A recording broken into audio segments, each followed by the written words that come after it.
Oh, looks like we're starting our morning off at the house with a tire swap. Thankfully.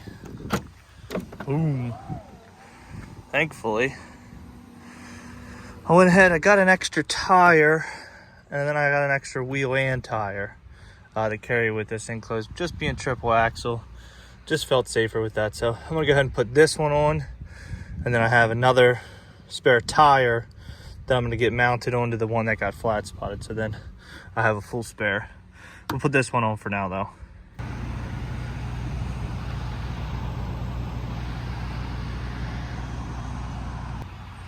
And beautiful house, beautiful cars. First one, Austin Healey. Just got it out here. Don't think I'll have to get my ramps out for this one. As you can see, I pulled right up.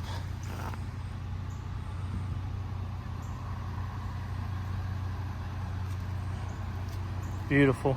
Just got to get the rest of our doors open, get our ramps and straps out of the way. Already got some pulled out while I was waiting for her. We'll get these loaded up. All right, and the second one is this mint Land Cruiser. This thing is gorgeous. Love the color. Clean as can be. I always thought the sideways seats, if you ever rode in one of these, it's pretty cool. But there's that one.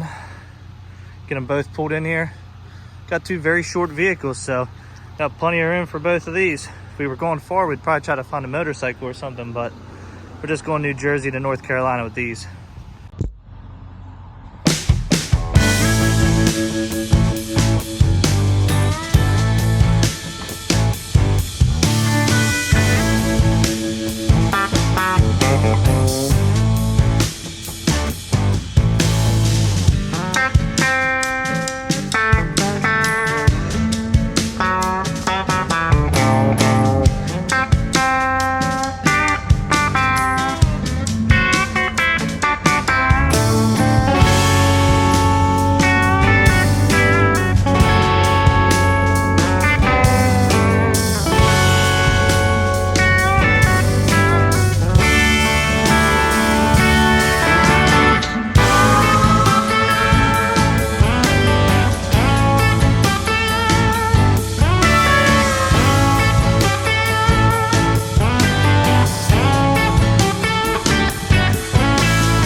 Truck, temp tags on the trailer, tail light on the ground.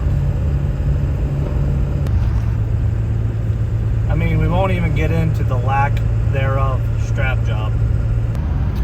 Well, nothing like a hot shot in the express lanes. getting pulled over. On a brighter note, look at that beautiful sunset. Well, we stopped here, exit 104 on 95 in Virginia. You know, there's a Love's, there's a Mr. Fuel, there's a Pilot. Stopped here at the Flying J to get, well, I was trying to get a truck wash. They closed. I made a loop around the parking lot because I missed the entrance back here in this corner, and they closed by the time I got around. So I went in, got a shower, grabbed something to eat, and we're gonna hit the Mr. Fuel across because I get a better discount there.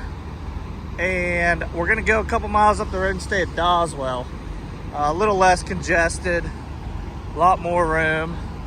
It's a nice night to be able to leave the windows cracked and not idle, but it's just gonna be way too loud here. Well, after I went and got dinner, that sign still says closed. They're washing trucks. Doors are open, so I'm gonna get in line and get a truck wash here. Mainly because dropping my trailer yesterday got a little muddy, and this trailer hasn't been washed in quite a few rainstorms, so I pretty much want to get everything cleaned up before I deliver tomorrow. And I also told them no brushes on the trailer. I don't want to scratch a trailer up, so I'm just going to get them to spray the trailer itself. So we'll see how it actually turns out and see what it cost us, but it's probably got to be better than what it was. I'm also glad I'm leaving this place. I was talking to this guy pulling through right here, and he's been having a heck of a time parking because every time he gets turned around, there's somebody coming and steals the spot that he's in. And there was two guys over here, not these two here, but farther down.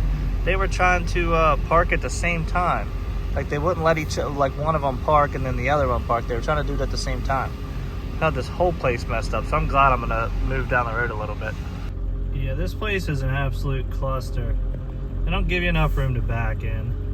So my luck is somebody's gonna hit my trailer. That's why I'm leaving. Like, look how close this guy is to the curb. Like, at this point, I don't know. He's real close to that truck and he's real close to that curb. It's like he has no room to, like, there's inches between that bumper and that curb. So he has nowhere to pull up and correct himself. But now I'm stuck trying to get out of here. But it's all right. Truck's washed, trailer's washed, looks good. Let's go get parked for the night. All right, well, now it's daylight. We can kind of see the job that the Blue Beacon did. Not bad, not bad. The other side is not as good, but I didn't have them use any brushes on it because I didn't want to scratch the trailer. So there's only so much you can really get off with just pressure washer, but we're getting these unstrapped. One last strap on this one, and then two on the Austin Healy. I mean, look at all the room I had. If I was going to Florida or something, I got a couple feet back there. I got probably 5 or 6 feet in the front. Had all kinds of room in the middle here. Like a ATV or something, motorcycles. I don't like carrying motorcycles, but like an ATV or trike or something like that. But let's finish getting this unstrapped, and the shop's right over here. Getting pulled over there. So this is my last stop for fuel on the way home. And I was kind of curious as to what I ended up idling last night. I stayed at Doswell, and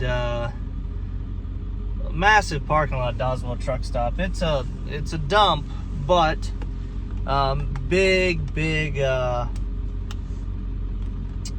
parking lot where there's not like people always backing in like opposite of each other and having to worry about, like, anyways. I backed into a big spot in between. They had a bunch of mobile home trucks there that were moving like prefab homes.